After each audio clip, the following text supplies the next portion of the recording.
നമസ്തേ തിരുവനന്തപുരത്തിലേക്ക് സ്വാഗതം. ഗോളാന്തര വാർത്തകൾ. 154 എത്യോപ്യൻ കുടിയേറ്റക്കാരുമായി പോയ ഒരു ബോട്ട് യമൻ തീരത്ത് മുങ്ങി. 68 പേർ കൊല്ലപ്പെടുകയും 74 പേരെ കാണാതാവുകയും ചെയ്തതായി ഐക്യരാഷ്ട്രസഭയുടെ മൈഗ്രേഷൻ ഏജൻസി അറിയിച്ചു. സംഘർഷവും ദാരിദ്ര്യവും മൂലം ഗൾഫ് അറബ് രാജ്യങ്ങളിലേക്ക് പലായനം ചെയ്ത നൂറുകണക്കിന് ആളുകളുടെ മരണത്തിനിടയാക്കിയ ഏറ്റവും പുതിയ സംഭവങ്ങളിൽ ഒന്നാണിത്. കൊറിയൻ വിദ്യാർത്ഥികളുടെ ഒരു കൂട്ടത്തിന് ഭോജ്പുരി പഠിപ്പിക്കുന്ന ഒരു വീഡിയോ പോസ്റ്റ് ചെയ്തതിലൂടെ ദക്ഷിണ കൊറിയയിൽ നിന്നുള്ള ഒരു കണ്ടന്റ് സൃഷ്ടാവ് സോഷ്യൽ മീഡിയയിൽ ഹൃദയം കീഴടക്കുകയാണ്. സൃഷ്ടാവായ യെച്ചിൻ സീലി രസകരവും ക്ലാസ് മുറി ശൈലിയിലുള്ളതുമായ ഒരു സെഷനിൽ സന്തോഷത്തോടെ ക്ലാസ് നയിക്കുന്നത് കാണാം. അവിടെ അദ്ദേഹം ലളിതമായി ഭോജ്പുരി ആശംസകൾ അവതരിപ്പിക്കുന്നു. തുർക്കിയെയും എർദോഗാനെയും വെറുക്കുന്ന ഇന്ത്യക്കാരുടെ എണ്ണം കൂടിക്കൂടി വരുന്നു. വെഡിംഗ് ഡെസ്റ്റിനേഷൻ എന്ന നിലയ്ക്കും ചരിത്രമുറങ്ങുന്ന അവിടുത്തെ സ്ഥലങ്ങൾ കാണാനും ഇന്ത്യയിൽ നിന്നും തുർക്കിയിലേക്ക് പോകുന്ന ഇന്ത്യയിൽ നിന്നുള്ള യാത്രക്കാരുടെ എണ്ണം വൻതോതിൽ കുറഞ്ഞു വരുന്നതായി കണക്കുകൾ കാണിക്കുന്നു. മജോർക്ക തീരത്ത് ഒരു വിമാനാപകടത്തിൽ ഒരു മുൻ സൈനിക യുദ്ധവിമാന പൈലറ്റും അദ്ദേഹത്തിന്റെ 13 വയസ്സുള്ള മകനും കൊല്ലപ്പെട്ടു. റിപ്പോർട്ടുകൾ പ്രകാരം വിമാനം 360 ഡിഗ്രി തിരിവുകൾ ഉൾപ്പെടെ നിരവധി സാഹസിക വ്യോമ അക്രോബാറ്റിക്സ് നടത്തിയിരുന്നു.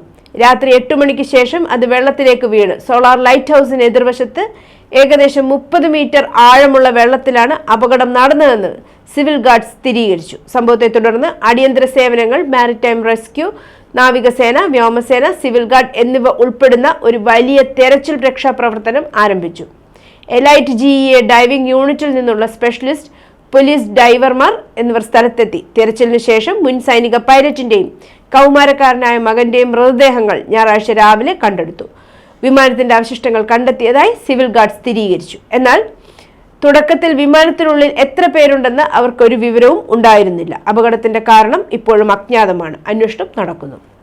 ഹമാസ് ഭീകരർ ക്രൂരതയുടെ എല്ലാ അതിരുകളും ലംഘിച്ചു. ഒരു ഇസ്രായേലി ബന്ദിയെ ക്യാമറയ്ക്ക് മുന്നിൽ സ്വന്തം ശവക്കുഴി കുഴിക്കാൻ നിർബന്ധിക്കുന്ന വീഡിയോ ദൃശ്യങ്ങൾ പുറത്തു വന്നു.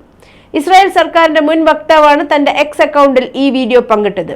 പിന്നാലെ ഗാസയിൽ തടവിലാക്കപ്പെട്ട ഇസ്രായേലി ബന്ദികൾക്ക് ഭക്ഷണത്തിലോ പരിചരണത്തിലോ പ്രത്യേക ആനുകൂല്യങ്ങൾ ലഭിക്കില്ലെന്ന് ഹമാസ് ഞായറാഴ്ച പ്രഖ്യാപിച്ചു.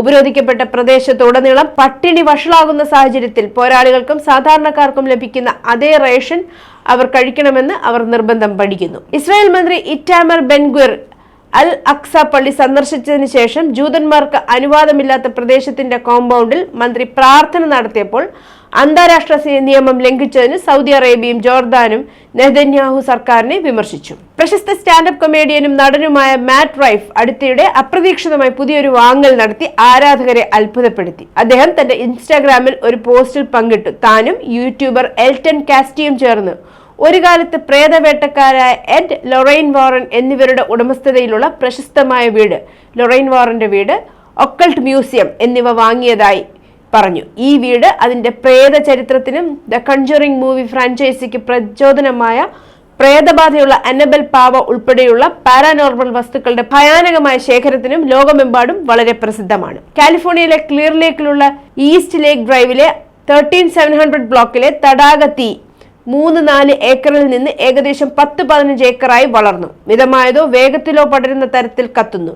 2 ഘടനകൾ ഇതിൽ ഉൾപ്പെടുന്നു. കൂടാതെ സ്മിത്ത് ലെയിനും പോണ്ട് റോഡിനും സമീപം പ്രാദേശികമായി ഒഴിപ്പിക്കൽ നടപടികൾ പുരോഗമിക്കുന്നു. ഗ്രൗണ്ട് ക്രൂ, 2 അധിക എയർ ടാങ്കറുകൾ, ഒരു ഹെലികോപ്റ്റർ എന്നിവ വിന്യസിച്ചിട്ടുണ്ട്. 5 മാസത്തിനിടെ ആദ്യമായി 107 ടൺ ഇന്ധനവുമായി 2 ട്രക്കുകൾ ഗാസയിലേക്ക് പ്രവേശിച്ചു. ഇന്ധനക്ഷാമം ആശുപത്രികളുടെ പ്രവർത്തനങ്ങളെ തടസ്സപ്പെടുത്തുന്നുവെന്നും ക്ഷാമം ഉയർന്നു വരുമെന്ന ആശങ്കയും നിലനിൽക്കുന്ന സാഹചര്യത്തിലാണ് ഇസ്രായേൽ ഈ ഇളവ് നൽകിയത്.